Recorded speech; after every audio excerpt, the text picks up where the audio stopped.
Mesdames, Messieurs, bonsoir. Bienvenue au journal Bilingue du 18H. Brian Biwa, good evening. Hello, Doreen Bimi, good evening. The headlines. Elle se célèbre chaque année le 9 décembre et ce depuis l'adoption de la Convention des Nations Unies contre la corruption. C'était le 31 octobre 2003 pour attirer l'attention du public sur les problématiques de lutte contre la corruption, comment s'unir et façonner l'intégrité de demain. Les Camerounais s'expriment sur la problématique.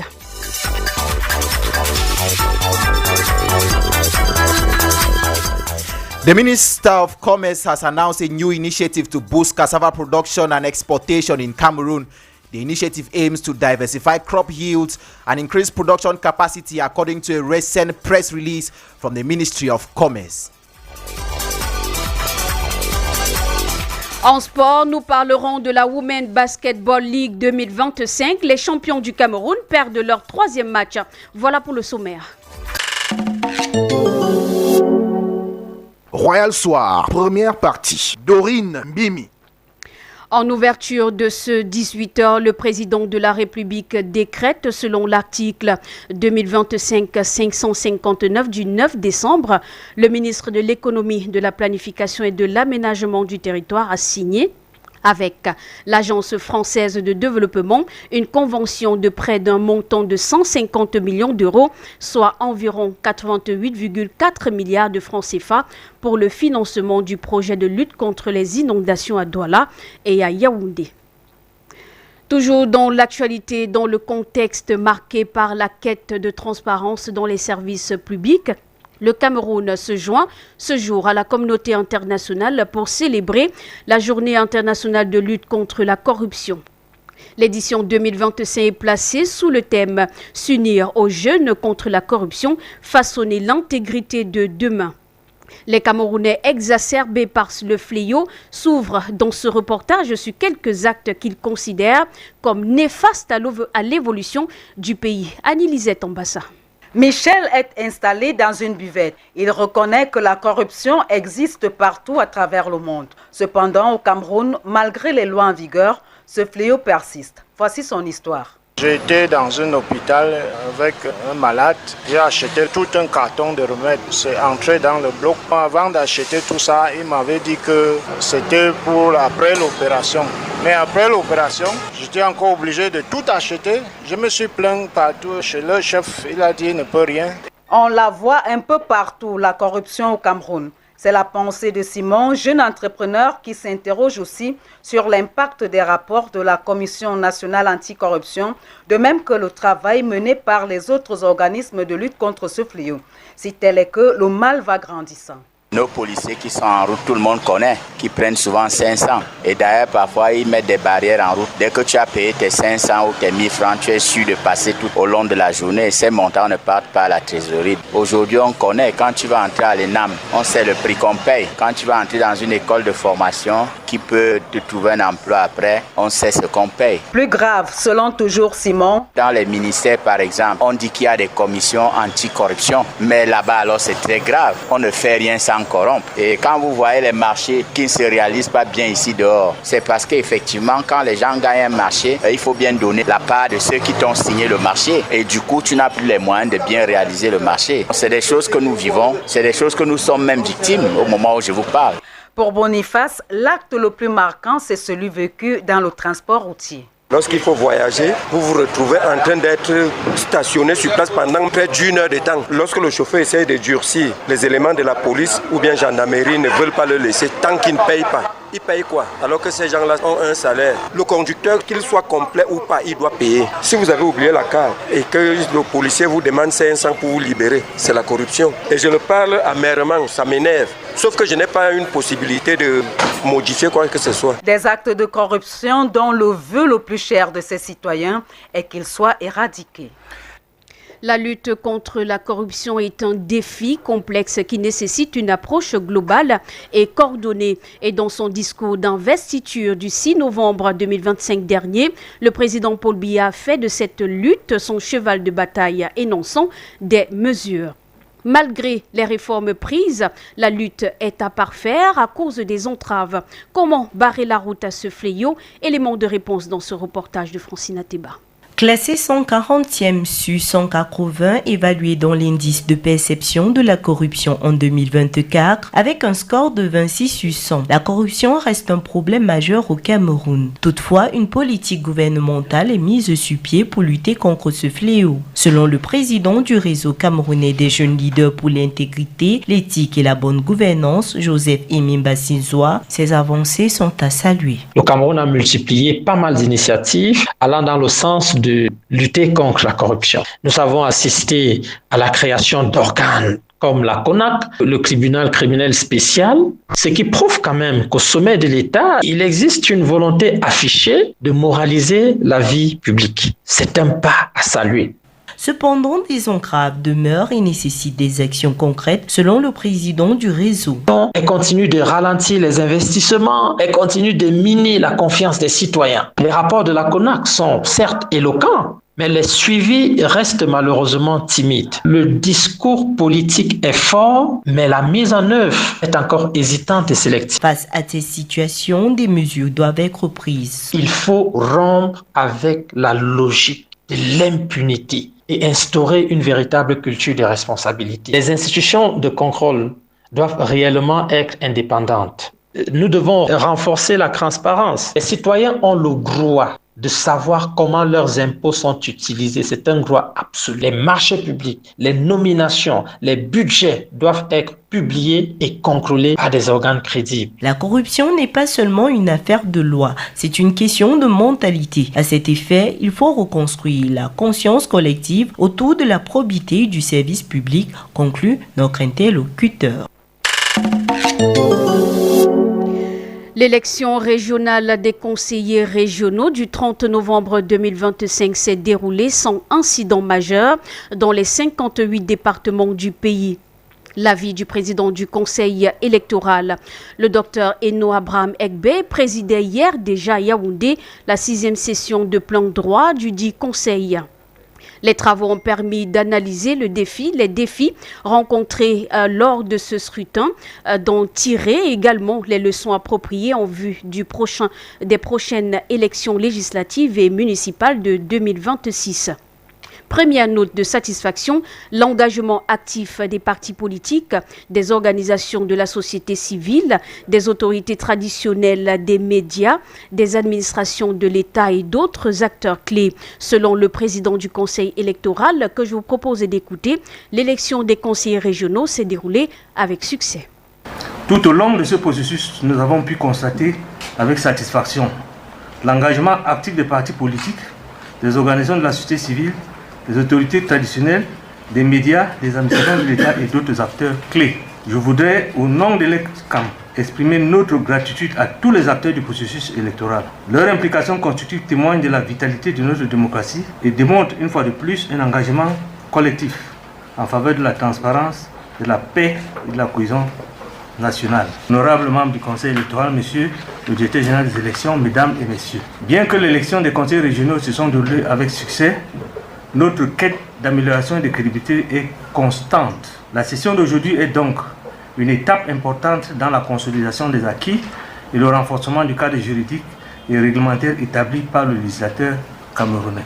L'évaluation que nous nous apprêtons à mener exige toujours objectivité, transparence et professionnalisme. Le docteur Eno Abraham Egbe, qui préside aussi ce mardi les travaux de la 4e session ordinaire du Conseil électoral. Le conclave se tient en ce moment à huis clos au siège de l'ECAM à Yaoundé. Parlons économie dans ce journal. Production locale. Le marché indien s'offre aux producteurs locaux du manioc. D'après un communiqué, le ministre du Commerce informe les personnes physiques ou morales, les regroupements ou associations qu'une société indienne de renom spécialisée dans l'importation des produits alimentaires se propose d'importer d'importantes quantités de manioc en provenance du Cameroun. Yannick Ngelewi, chef d'ex-économie, éditorialiste économie. Permettre aux producteurs de manioc de gagner des parts de marché en Inde est assez louable, dans la mesure où, au-delà du cacao en effervescence ou encore du café en perte de vitesse, le Cameroun peut diversifier ses cultures d'exportation. Guy Fila, anthropologue de l'économie, pense tout de même que pour plus de plus-value, il faut intégrer d'autres tubercules et surtout que le ministre du Commerce ne peut pas être le seul à porter un tel projet. Ça démontre la capacité déjà de diversification, n'est-ce pas, de nos partenaires en matière d'exportation, dans une certaine direction qui n'est pas mauvaise. Mais si on avait eu affaire à un État volontariste qui prend en charge un certain nombre de questions, ce serait à l'État, n'est-ce pas, d'adresser ce genre, n'est-ce pas, de préoccupations et d'accompagner effectivement pas seulement les planteurs de manioc, mais aussi les planteurs de différentes autres spéculations telles que l'igname, la patate et autres. Donc, en conclusion, c'est une initiative bonne, mais c'est une initiative d'un individu, d'un acteur isolé dans le système. Pourtant, ça aurait pu être l'initiative du système tout entier et orienter beaucoup plus vers la production industrielle locale. Que dire de la transformation locale du manioc? A-t-on résolu le problème industriel? Sommes-nous proches de la mesure en termes d'offres locales? On peut toujours regretter le fait qu'il n'y ait pas une véritable politique de transformation de cette spéculation sur place. On peut le déplorer, mais en plus aussi, on peut quand même comprendre dans un environnement où les politiques publiques ne sont pas suffisamment orientées vers une politique d'industrialisation massive et volontariste de l'État. On peut comprendre qu'un acteur individuel, à partir de ses marges de manœuvre, qui ne sont pas forcément prises en charge par l'État, utilise ces marges de manœuvre pour pouvoir orienter, n'est-ce pas, des acteurs. Précisons pour ne pas l'oublier que la loi de finances 2025 prévoit ceci. Les producteurs de farine locale, maïs, bananes, plantains, manioc, bénéficient d'une exonération de 100% de la taxe sur la valeur ajoutée. Objectif, renforcer la production locale de farine et réduire l'importation du blé.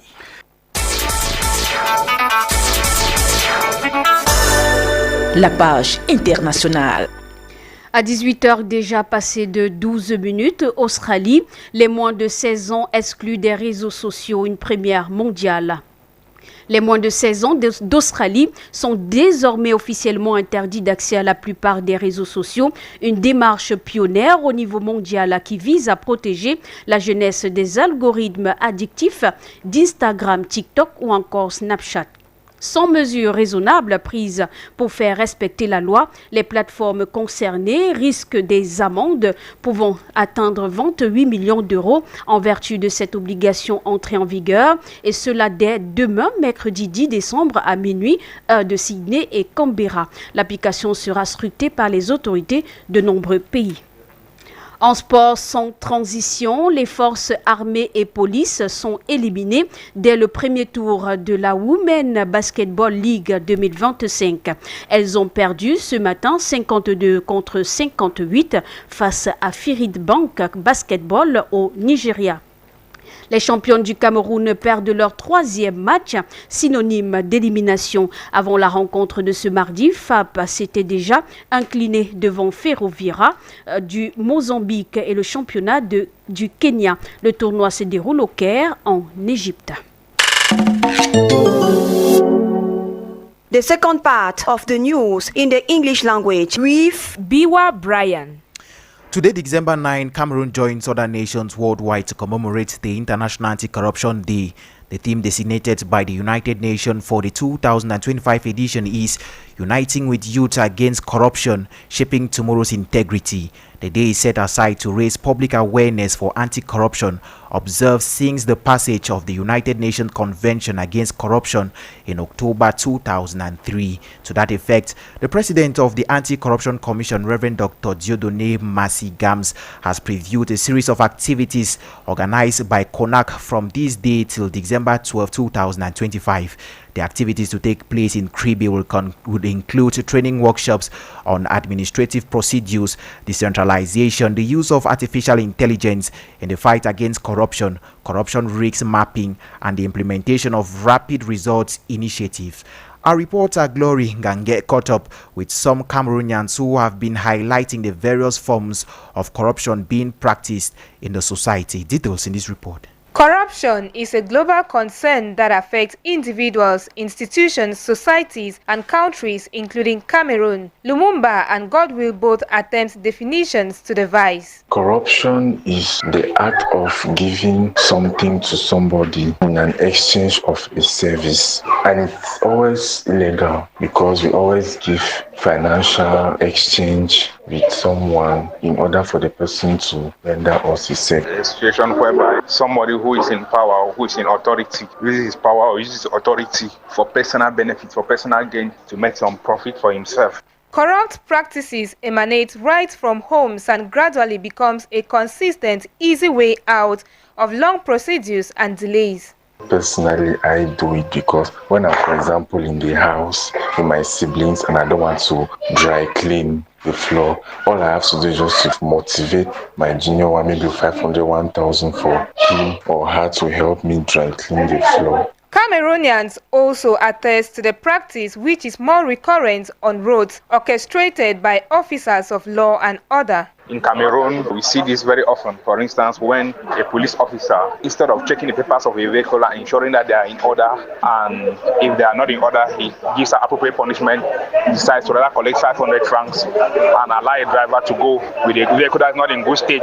To combat the phenomenon, Godwill and Lumumba proposed the following. To first of all, reawaken the conscience of people, for people to come back to the consciousness that corruption is a bad thing and it hurts our development. It can be easier to reduce corruption. It can actually never be stopped as a whole. Corruption has to be fought by each and every one of us. If each and every one of us decide to stop corruption, I mean the country is going to change. The government can only do something for about 20 or 30%. The impact of practicing corruption goes beyond individual as it erodes trust in institutions as well as the public sector. Our newsroom equally caught up with some Cameroonians who have been highlighting the various forms of corruption being practiced in the society. My organization defines corruption as the misappropriation of assigned power for private gain. It is a type of abuse of power for personal enrichment. Fundamentally, corruption represents the erosion of public trust. In Cameroon, corruption is multifaceted. The first level is the fact that we have minor corruption or survival corruption. This involves bribes or facilitation fees paid to obtain a basic public service that should be free at the level of the hospital, education system, at the level of local council, at the level of police activity. The second type of corruption I would like to point here is the state corruption. This concerns the massive investment of public funds within public procurement, infrastructure projects, or state-run enterprises. And lastly, political corruption that is manifested intensive through maybe a nepotism by favor given to relative or relations, or fraud in recruitment and competitive entrance exams for the public service, undermining meritocracy. And that was rather a civil society activist, Eva Tongemaya, speaking in that excerpt of an interview conducted by reporter Glory Ngange. The theme of this year's commemoration highlights the inclusion of youths in the fight against corruption. The civil society activist outlines how this can be done to produce the expected outcome. Take a listen. The theme of the year emphasizes that youth are not only victims of corruption, they are the driving force for change. As whistleblowers and awareness creators, youth must become the sentinel of integrity. They are the most affected by corruption, especially in the access to education and employment. Their primary role is to refuse to pay bribes and to report abuses through secured mechanisms. They must make reporting a civic act, not a personal risk. In the field of technology innovation, the new generation is what we call digital generation. They can influence technology for transparency. Think of anonymous reporting platform, application for monitoring local budget education, for creative awareness campaign on social media to make the anti-corruption fights cool and viral. In the field of integrity and education, integrity must be taught. Youth should create and run integrity clubs in schools and in university. They must promote the ethic and merit and reject easy shortcuts. It is by demonstrating integrity in their exams, recruitment, and small transactions that we build the culture of tomorrow. And on to economy-related news. In a recent press release, the Minister of Commerce has announced a game-changing initiative aimed at opening the cassava sector to exportations. This initiative is intended to diversify cash crops and reducing our dependency on cocoa.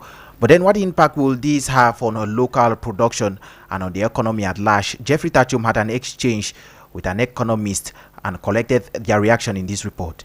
As Cameroon government looks forward to open the cassava sector for exportation, economic experts think that this is a laudable move. However, it is important to gather enough information and understand how the cassava value chain works. Henry Kwam is the director of the Cameroon Economic Policy Institute. It's important that we, first of all, understand the cassava value chain in depth before we begin enacting policies to boost production or create a more inclusive economic development for farmers and smallholders. Because let's not forget that most smallholders in Cameroon farm less than 1 hectare of land. So we have to ensure that we move beyond these policies that only seek to reduce import duties for agricultural equipment to policies that really benefit the rural producer. Moreover, the initiative by the Minister of Commerce gives rise to questions on the government's ability to keep to her promises regarding this sector, as Henry Kwam points out. And cassava is a vital food because it's the second most consumed food crop after banana. And we use cassava for everything from bobolo to watafufu to cassava flour that we produce now about 500 tons. So cassava is vital for the Cameroonian economy. There's no question. But it's nothing new because if you remember clearly in the National Development Strategy 2030, the plan was to increase cassava production by 10 million tons. We currently produce about 6 million tons. The economist insists that such initiatives won't be useful unless the adequate types of intervention in this sector are available to boost production and employment. Project heads are speaking to farmers to better understand what the problems are, because the announcement itself, the fact that cassava is going to become this,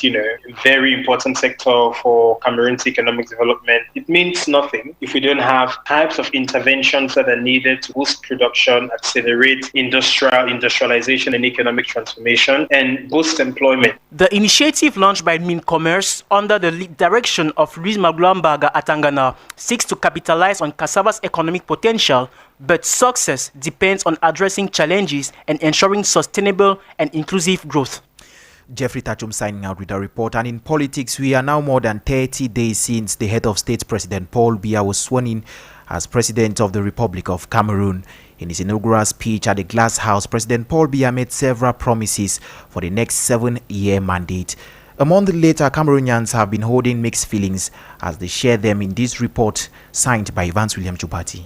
If he was serious, he should already be executing some of the manifestos during the campaign. We expected him to appoint new ministers or to renew the mandate, but he has done no such thing. To many Cameroonians, the new mandate acquired by Paul Biya at the helm of the country has not witnessed any change, starting with the ministerial reshuffling, as Jeremy highlights. When that's done, he might like to start on one footing with the new ministers that will be put into different ministries so that at least he can start executing what he has for Cameroonian for the next 7 years. In the same light, John frowns over the persistent power monopoly in the country. It goes a long way to satisfy our fear that President Paul Biya wasn't the one going in for election, that some people use him in order to take decisions in his name. Goes a long way to tell us that he is not capable again to do anything or to take any action. Franklin, on his part, recalls the riot from truck drivers some days back, which to him could be managed differently if change was the watchword. Truck drivers who run the Douala Kuseri route, they are complaining about about exorbitant checkpoints along the road with too much extortion of money. The reaction from the government towards basic desires of the citizens is still somehow so hard. Life is still becoming so difficult for a street man. Everything is still very, very difficult to handle. So within this very first month, I think it is either digressing. We are not progressing. Nevertheless, the world at least notes some applaudable current infrastructures in many parts of the country. He took charge in October. There haven't been much put in place or work done so far for me to really appreciate, but it's true that there's some light renovation works around the city of Douala where I'm based. In some areas where the roads are really degraded, we have renovation works ongoing in several parts of the town. It should be noted that the President of the Republic, Paul Biya, appointed Marie-Claire Jorunin Seng Elang as Attorney General at the Supreme Court last November 20th, making her the first woman to hold this historic position in Cameroon. And we remain in politics from Evans Williams Jobati onto the Northwest region, where the Northwest Regional Assembly has commenced its ordinary session to vote on the budget for the 2026 fiscal year. The proposed budget is valued at over 14 billion CFA francs. Key priorities for this expenditure include the continuation of ongoing projects, the creation of a dry port, and the construction of basic infrastructures. The session is the first for several newly elected members who joined the institution following the recent regional elections held on November 30, 2025, making a new phase of governance for the region. And in sports, the Cameroonian Football Federation, FECAFOOT, has confirmed that two players, Jean-Charles Castelletto and Brice Abina, have been ruled out of the 2025 African Cup of Nations in Morocco due to injury.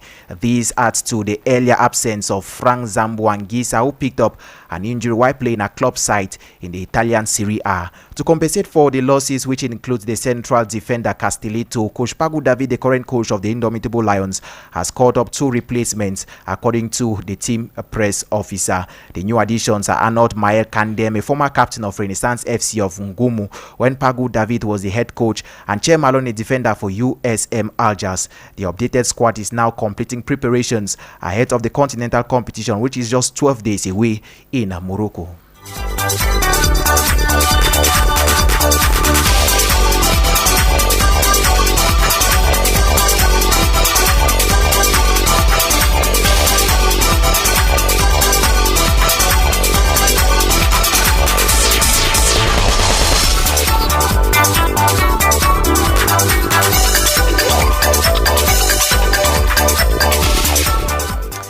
And here's where we end it for today's edition of the 6 p.m. Bilingual News over Reality 8.4 FM. The news was a success thanks to the technical assistance of Yurish Kemo. On the cameras, we had Alain Kwek Kamfo, production assistants Francine Teban, Jeffrey Tachum, script editing Jean-Jacques Foucault and Jeffrey Tachum, editorial coaching we had from Abel Bela Samari, coordination came in from the station's manager Roger Kiek, and for general supervision the Reverend Pastor Bisai Emmanuel Noël. For presentation, we have been Biwa Brian and Dorine Bimi au micro de présentation. Rendez-vous demain 18h pour la 3e sortie du journal Bilingue. Nous accueillons dans ce studio pour l'heure Roger